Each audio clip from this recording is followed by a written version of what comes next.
राधे राधे मेरी प्यारी बहनों, कैसी हो आप। उम्मीद करती हूँ कि आप अच्छी होंगी, स्वस्थ होंगे, अपने घर में मस्त होंगे। आज का ब्लॉग आप लोगों के लिए बहुत ही ज़्यादा इम्पोर्टेंट होने वाला है और आप लोगों के लिए बहुत ही ज़्यादा यूजफुल भी होने वाला है, क्योंकि आज के वीडियो में मैं आप लोगों को ब्लाउज की स्टिचिंग बताने वाली हूँ कि मैं एक दिन में कितने ब्लाउज स्टिच कर लेती हूँ और एक ब्लाउज स्टिच करने में कितना टाइम लग जाता है। फिलहाल तो गाइस मैंने शॉर्ट्स वीडियो जो अपलोड की है वो वाला ब्लाउज कट कर रही हूँ और वो मैंने थोड़ी शॉर्ट फिटिंग में बताई थी आपको, इसमें कट कर रही हूँ। तो अगर हम चाहें तो हम ब्लाउज को, अगर एक साइज के ब्लाउज है तो हम ब्लाउज को एक साथ भी कटिंग कर सकते हैं, वरना फ्रेंड्स वैसे कटिंग करने में ज़्यादा टाइम नहीं लगता है। ब्लाउज की कटिंग आप 2 मिनट में भी कर सकते हैं, 5 मिनट में भी कर सकते हैं और 10 मिनट में भी कर सकते हैं। वो आपके ऊपर डिपेंड करता है कि आप कितने ज़्यादा एक्सपीरियंस वाले हैं। आपको एक्सपीरियंस होगा तो आप चुटकियों में काम कर लेंगे, आप बिल्कुल भी नहीं सोचेंगे। अगर आपको बिल्कुल भी नॉलेज नहीं होगी तो आप यही सोचेंगे इसमें कितना आना चाहिए, उसमें कितना आना चाहिए, इसीलिए आपको ज़्यादा टाइम लग जाता है सोचने में। सो फ्रेंड्स, मैं आप लोगों से एक बात करना चाहती हूँ कि आप लोग मेरी वीडियो तो वॉच कर लेते हैं लेकिन चैनल को बिल्कुल भी सब्सक्राइब नहीं करते हैं। अगर आपको मेरी वीडियो पसंद नहीं आती है तो आप मुझे कमेंट के ज़रिए बता दीजिए कि मेरी वीडियो में क्या क्या दिक्कतें हैं और क्या क्या मुझे इसमें ठीक करना होगा। वैसे तो मैं अपने रिकॉर्डिंग अच्छी वीडियो बनाती हूँ आप लोग के लिए कि आप लोग को यूजफुल लगे, आप लोग मोटिवेट हो। और मुझे काम के साथ साथ वीडियो शूट करने में काफ़ी दिक्कत हो जाती है। कभी कभार कस्टमर भी आते हैं और बहुत से लोग वीडियो नहीं जानते हैं तो मूवी बनाते हैं क्या कर रही है कैमरा रख के, लेकिन फिर भी मैं वीडियो बनाती हूँ आप लोगों के लिए। यहाँ पर मैं अपना काम भी कर रही थी, बात भी कर रही थी और जो हमारे यहाँ पर सीखने आते हैं उनको भी बता रही थी और मैं वीडियो भी शूट कर रही थी। और मैंने सोचा क्यों मैं अपना ब्लॉग लेट करूं, मैं आप लोग को डेली वीडियो ज़रूर दूंगी, चाहे कुछ भी हो जाए मैं आपको डेली वीडियोस दूंगी। तो मैंने फ्रंट पार्ट को काट दिया है, सॉरी बैक पार्ट को मैंने कट कर दिया है। अब मैं फ्रंट पार्ट को कट कर दूंगी। ये 80 सेंटीमीटर कपड़ा है जिसमें मुझे 34 साइज का ब्लाउज की कटिंग करनी है गाइस। तो आप अपने अकॉर्डिंग ब्लाउज को देख लीजिए कितना कम से कम कपड़ा जाना चाहिए और कपड़ा ज़्यादा वेस्टिंग नहीं होना चाहिए। आप ऐसा ब्लाउज कटिंग कीजिए जो कपड़ा ज़्यादा बचे और ब्लाउज कट भी जाए। तो बात कर लेते हैं मुद्दे की कि मैं एक दिन में कितने ब्लाउज स्टिच कर लेती हूँ।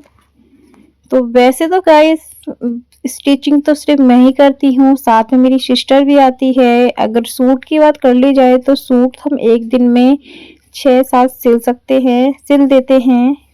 जैसे ट्राउजर मेरी सिस्टर सिल देती है और सूट की बात कर लिए सूट मैं स्टिच कर लेती हूँ और कटिंग मैं एक दिन पहले ही कर लेती हूँ। कटिंग आप रात में करके रखेंगे सबसे अच्छा रहेगा, क्योंकि कटिंग करने में अगर आप कटिंग सुबह करेंगे तो ज़्यादा टाइम चला जाएगा और कटिंग अगर आप शांति में रात में करके रख लेंगे, सब कुछ स्टॉक करके रखेंगे इसकी रील वगैरह, तो आपका जो है कटिंग करने में ज़्यादा टाइम नहीं लगेगा स्टिचिंग करने में।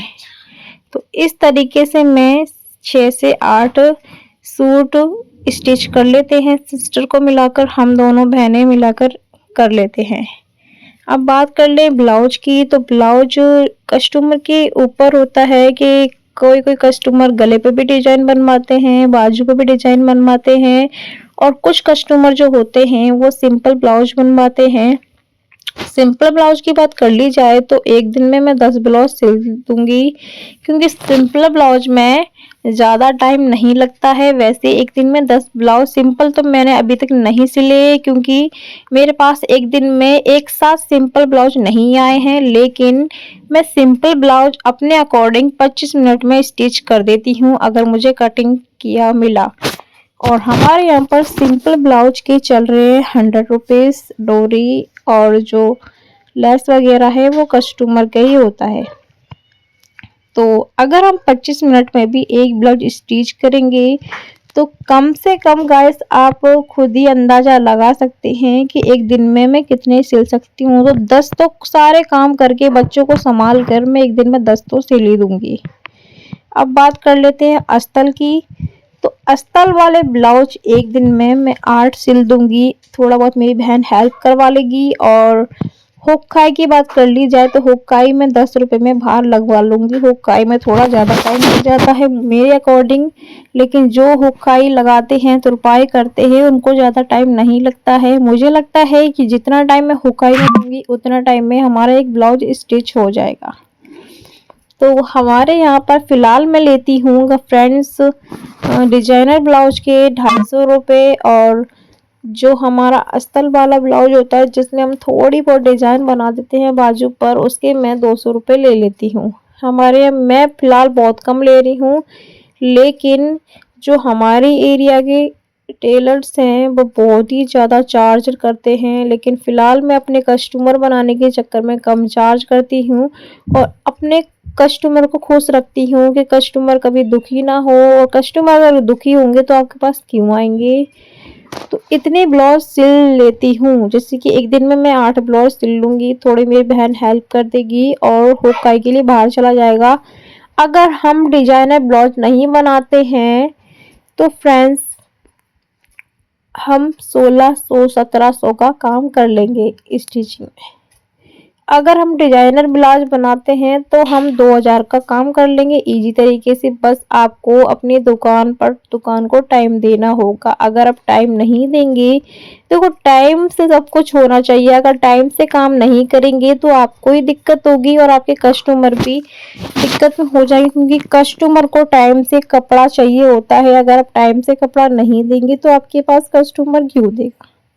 इसीलिए आपको टाइम टेबल से ही काम करना चाहिए। वैसे मैं अपना बुटीक 10:30 बजे ओपन करती हूँ, क्योंकि इस समय श्राद्ध का टाइम चल रहा है और कम कपड़े आ रहे हैं। लेकिन नवरात्रि आते ही मैं अपने बुटीक को 9 बजे ओपन कर दे करूँगी, क्योंकि फ्रेंड्स नवरात्रि के बाद हमारा ये ब्लाउज का काम बहुत ही ज़्यादा स्टार्ट हो जाएगा। और इस समय टाइम टेबल से अगर हमने अपना दुकान ओपन किया तो हमारे प्रॉफिट कहीं नहीं जाएगा।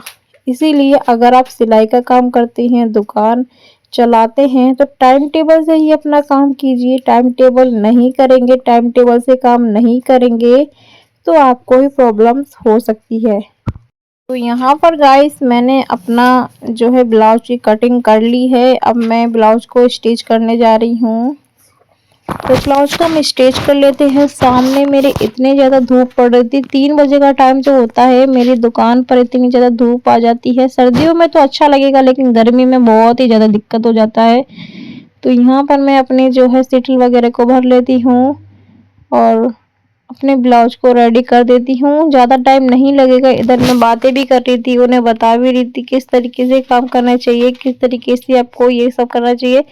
बताने बात करते करते ही मैं अपना काम कर रही थी। और क्या होता है ना फ्रेंड, जब हम सिलाई करते हैं ना तब हमारे जो सिलाई टूल्स होते हैं वो इधर उधर हो जाते हैं, तब ज़्यादा दिक्कत होती है। जैसे कि अब हम सिटल भरने वाला जो होता है, डोरी बनाने वाला, ये सब चीज़ें हमारी मेरी तो ज़्यादातर घूम जाती है। आपकी घूमती हैं कि नहीं घूमती हैं वो बताइएगा। हमें हर सामान को एक जगह रखना चाहिए। मेरी जो कैंची होती है वो तो अक्सर ही घूमती रहती है इधर उधर। तो यहाँ पर मैं इसकी सिटल भर लेती हूँ। सिटल भरने के बाद मैं अपना ब्लाउज स्टिच करूँगी। अगर आप हैंड मशीन से कर रहे हैं, जैसे कि कुछ लोग हैंड मशीन से सीखते हैं, तो वो लोग तो आप जो हैंड मशीन से काम करता है वो तो आधे घंटे में ब्लाउज को स्टिच कर लेगा, और जो पायदान मशीन से करता है वो भी 40 मिनट में ब्लाउज को स्टिच कर लेगा। और जो अम्ब्रेला मशीन यानी कि मोटर वाली मशीन से काम करते हैं वो तो 20 से 15 मिनट में ब्लाउज को स्टिच कर लेंगे, क्योंकि उस ब्लाउज में कुछ ज़्यादा टाइम नहीं लगता है। और डिजाइनर जो सिंपल ब्लाउज होता है कॉटन का, इसमें तो कढ़ाई आती है, तो आपको फोल्ड या तुरपाई तो नहीं करना पड़ता, थोड़ा सा फोल्ड करना पड़ता, तुरपाई नहीं करनी होती है, तो इसीलिए ज़्यादा टाइम नहीं लगता है फ्रेंड्स। तो मैं ब्लाउज को स्टिच कर लेती हूँ। अगर आपके कोई और डाउट है तो भी बता दीजिए। सबसे इजी सूट सलवार में सबसे इजी ट्राउज़र रहता है। ट्राउज़र फ्रेंड्स मैं 20 मिनट में स्टिच कर देती हूँ। और ट्राउज़र की बात कर ली जाए तो ट्राउज़र 100 रुपये का मैं सिलती हूँ अपने एरिया में। और अदर एरिया की बात कर ली जाए तो वहाँ पर इसको 150 रुपये लिए जाते हैं, लेकिन मैं 100 रुपये ही लेती हूँ। तो यहाँ पर मैं अपना ब्लाउज स्टिच कर लेती हूँ और बातें भी कर रही हूँ आप लोगों से। प्लीज़ फ्रेंड्स, अगर अभी तक आप लोगों ने चैनल को सब्सक्राइब नहीं किया है तो ज़रूर चैनल को सब्सक्राइब कीजिएगा, जिससे कि मुझे भी मोटिवेट मिले। और कम लोग मेरी वीडियो को वॉच कर रहे हैं, ऐसा क्यों? क्या मैं वीडियो में कुछ गड़बड़ी कर रही हूँ या आपको मेरी वीडियो पसंद नहीं आ रहे हैं? आप लोग अगर कमेंट करते हैं तो मुझे बहुत ही ज़्यादा उत्साह मिलता है और मैं आप लोगों के लिए अच्छी अच्छी वीडियो लेकर आती रहूँगी। इसके बाद फ्रेंड्स, मुझे अभी एक सूट की स्टिचिंग करनी थी। एक कस्टमर है जो 15-16 साल की लड़की है, जो डिजाइनर सूट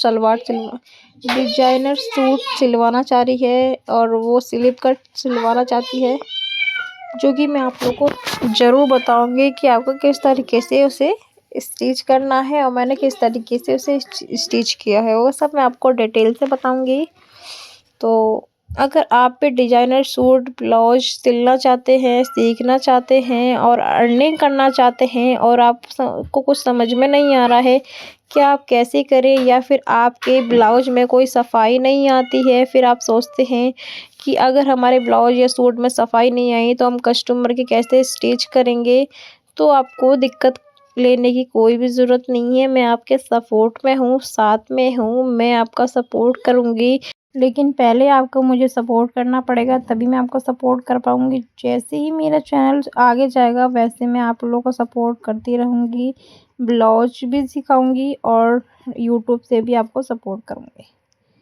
तो गाइस, मैं इतना जल्दी काम कैसे कर देती हूँ, उसके लिए फ्रेंड्स मुझे अपनी नींद को त्यागना होता है। जब भी मैं नींद को त्यागती हूँ तभी मैं आगे बढ़ पाती हूँ। मेरे भी 2 बच्चे हैं जो स्कूल जाते हैं। एक बेटी मेरी 8 साल की है, बेटा मेरा 5 साल का है और दोनों स्कूल जाते हैं। उन दोनों को सँभालना पड़ता है और हस्बैंड के लंच बनाना पड़ता है, सब कुछ देखना पड़ता है, घर भी देखना पड़ता है। और मेरे घर में ऐसा कोई नहीं है जो मुझे सपोर्ट कर सके, क्योंकि मेरे घर में कोई है ही नहीं।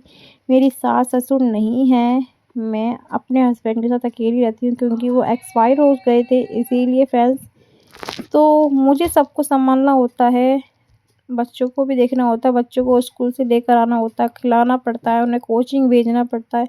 सारे काम को करने के बाद मैं सिलाई का काम करती हूँ। ये नहीं है कि मैं पूरे दिन सिलाई में ही लगी रहती हूँ, अपने घर परिवार को नहीं देखती हूँ। भाई सब कुछ देखना पड़ता है।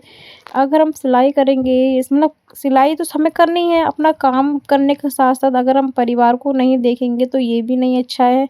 इसीलिए परिवार को भी देखना पड़ता है और अपना काम भी करना पड़ता है। बच्चे हैं, बच्चों को टाइम भी देना पड़ता है। यही टाइम में अगर माँ-बाप बच्चों को टाइम ना दे तो बच्चे भी हमसे अलग-अलग होने लगेंगे, इसीलिए हमें अपने बच्चों को भी टाइम देना पड़ेगा।